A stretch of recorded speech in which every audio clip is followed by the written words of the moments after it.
social media lives. Now, Keeping Faith is a drama series. It's set in Wales and it stars Eve Myles as Faith Howells, whose life is turned upside down when her husband Evan disappears. Now, the series first broadcast on S4C in Welsh, and it's now proved a record breaker on the BBC iPlayer. Here's a really brief clip. Faith's on the phone to her brother-in-law, a local policeman. Terry, it's Faith. Oh, hiya, love. You're not going to let me down about this quiz night now, are you? We're banking on you. I will be there. Listen, I've lost Evan. You are? Well, he went to work this morning and never arrived. Thing is, he's missed a really important appointment. Quick, I'm sure he'll turn up. Are you speaking as a police officer or as his brother-in-law? He usually has lunch with Beth Ann on Wednesday. We tried out. Faith, Yes? I'm sure there's a perfectly rational explanation. He'll have been caught up with a client or something. Yeah. Eve Myles as Faith Howells. Eve's in our studio in Cardiff. Good morning to you. How are you? Hi, Jane. I'm very good, thank you. I'm excited and a little bit nervous. Oh, don't be ridiculous. I mean, the excitement is fine. Nerves I don't allow. So, first of all, this is it's a series that is basically about small town skullduggery and who knows what about what everybody else is up to. It is gripping. How did it all start, and why are people only finding out about it through word of mouth now? Well, it's a project that's been worked on over the last 5 years, and it came to me about 4.5 years ago. And Pip Broughton, who is the producer and the director of the piece, sent me an email one morning and said, I've been working on this. I would love you to have a little look at Faith Howells because I'd love you to play this part.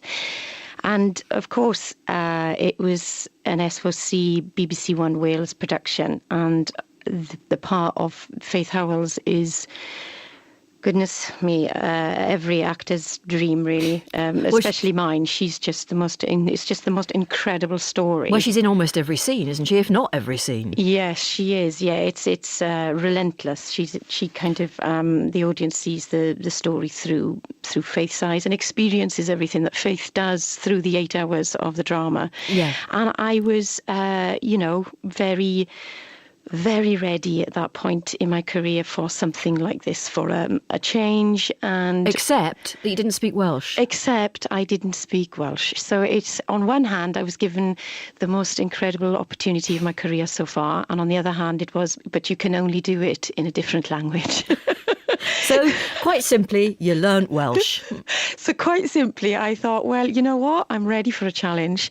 And there's no bigger challenge than learning that beautiful language. And that's what I did. I sat down, learnt it so that I could play Faith Howells. Something like that comes along, Jane, and you've got to do whatever you can to turn up on that set on the first day and play that character. Well, there is much that is brilliant about Keeping Faith. I should say I'm on episode 7 of 8, so I don't want any spoilers from you about what actually happens at the end. I promise. But can I just make some really obvious... there's some cracking bits about this that are different. First of all, yes, your yellow Mac. I like a lot of your clothes. I think a lot of women will probably enjoy the clothes. Scenery is marvellous. Beautiful Carmarthenshire and other parts of Wales. Yes. Also, you have 3 children. Your character has 3 children, and they are actually in the story, including the baby, yes, who isn't just conveniently asleep, but has to be carted around. That's right. Why is that so rare in television drama? Because we have the most magnificent director called Pip Broughton, and she insisted on this story being hyper-realistic. Yeah. We've gone for hyper-realism with everything. You see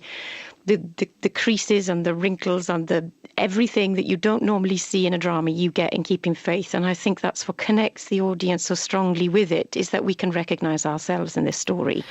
You know, you've got Faith crashing out of the house with a missing husband with a baby on her hip, 6 or 7 bags to get the kids to swimming on time whilst eating a banana. Yeah. I mean, it was no easy feat, Jane, let's be honest. No, and also you keep your heels on, which I hugely admire. Oh, well, the whole heel thing has been hilarious because Faith has been on maternity leave for a while.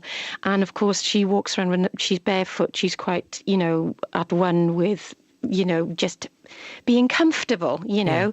And as a lawyer, she's always suited and booted, and it's the side of her job she can't stand, really. It's been restricted.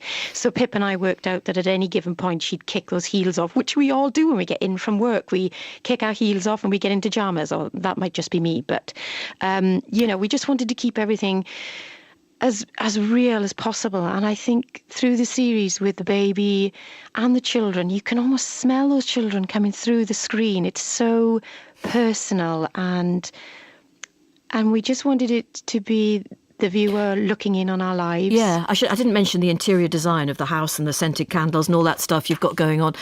Is it women are liking this because it was made for women? I mean, was that the way you and Pip were thinking about this show? No, we didn't want to discriminate against anybody. We wanted to tell a really good story.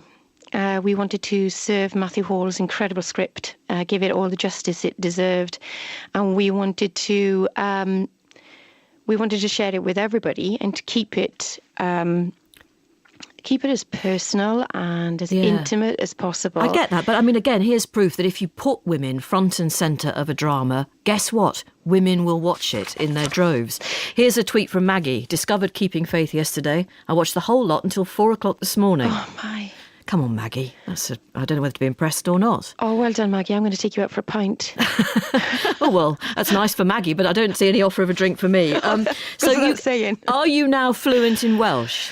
Well, what is lovely is that I can stand in any queue in Wales and I can be a part of somebody's argument now that is having an argument in Welsh, and I can just sneakily be a part of it because I know what they're now saying. That in itself is well worth the effort. Yeah, I mean, there's the response, the social media response, because of course, when you asked earlier, why is it only on iPlayer we can see it, is because it was, it was a BBC Wales production and S4C production, so it was only... It was made for Wales, and then on the iPlayer it's just taken on a life of its own. And I should say that on the iPlayer it is in English, so you can watch it if you don't speak Welsh. It is, yes. Say goodbye in Welsh then, please. Oh, hwyl fawr. Yes, bore da. Good morning to you too. There you that'll are. do. It's better than nothing. Thank goodness. Thank you very much indeed, Eve. Terrific to talk to you. Thank you. Thank you, Jane. Thanks for watching, and thanks for having this lovely interview. Well, no, a lot of people I know have been in touch with Woman's Hour saying, get Keeping Faith on. And of course, thank you, Sally Mackness. Yes, thanks to her, and thanks too to the wonderful Amy Wadge, who's provided the music to Keeping Faith, which I urge you to get hold of. Amy's been a guest on the programme. She was brilliant as well. Now, to our drama this week, and I should say this is a series about rape. So if it's not something you want to hear,